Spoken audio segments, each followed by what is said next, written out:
Oop, dog done got one hooked up here. Take him back down the back deck. Alright. Alright, I'm gonna get me one now.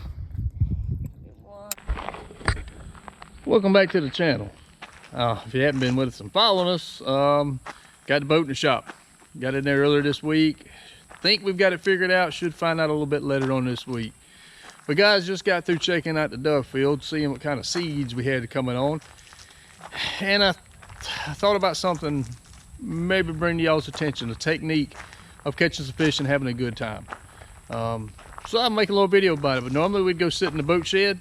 When there's no boat, we're going down to the cleaning table and we'll talk about fishing some spoons, doing a little bumping technique.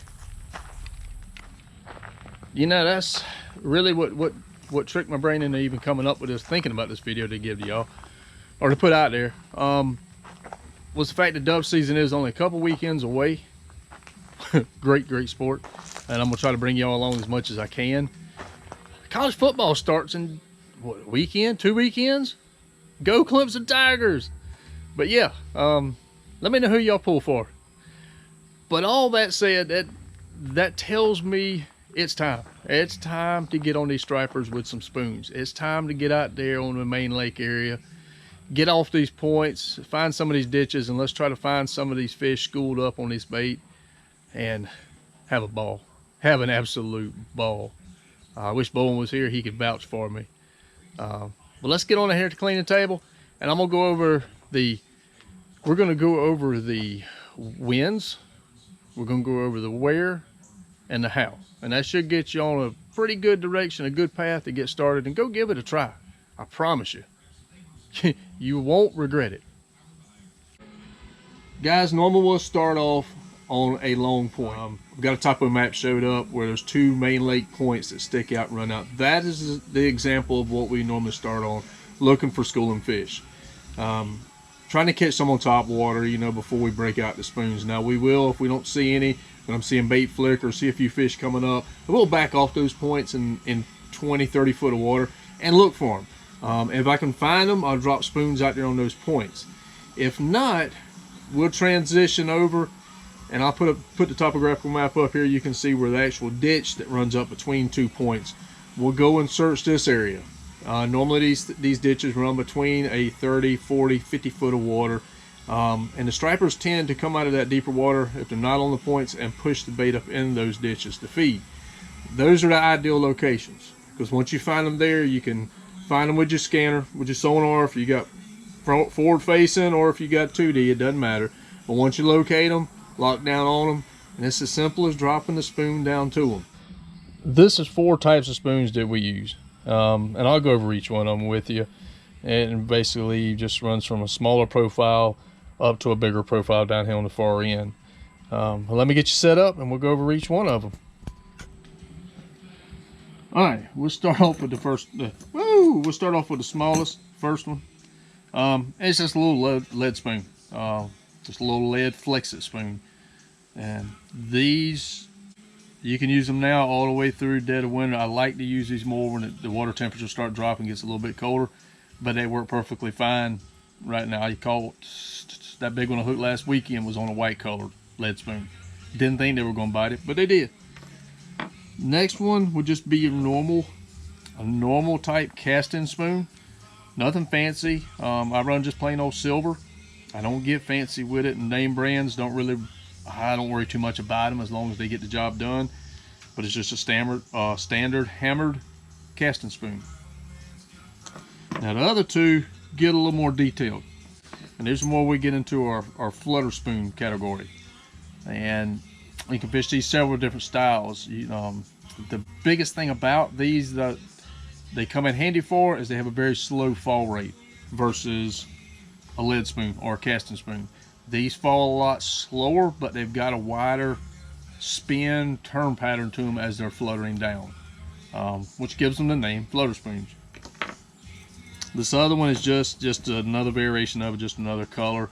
Colors, I guess you could play with, depending on what body of water you're on here on Lake Murray.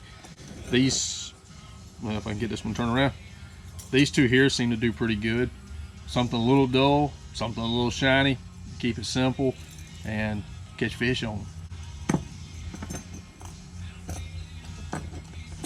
But to getting into the how-to fish them, the how to fish them, we talked about getting over the top of the schools. Once you locate them, we go back to the where part of the video.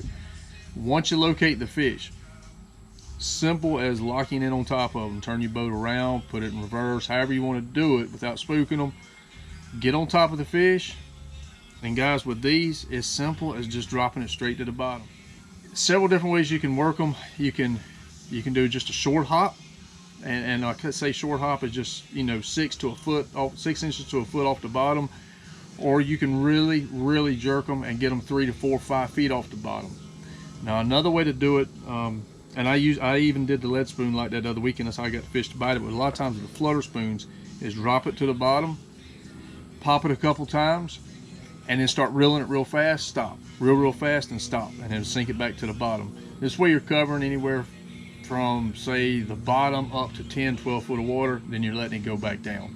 And a lot of that would depend on where your fish are in the water column.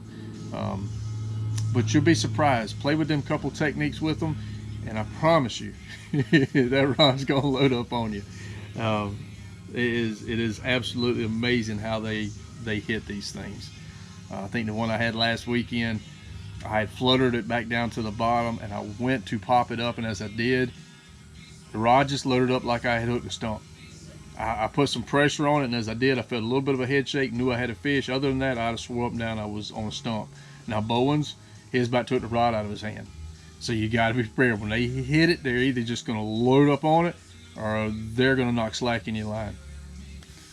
Which takes me to, I guess, we go to rods and line. As with anything, I like 7-foot rod. You can use a 7.5 foot to get a little more beef to it.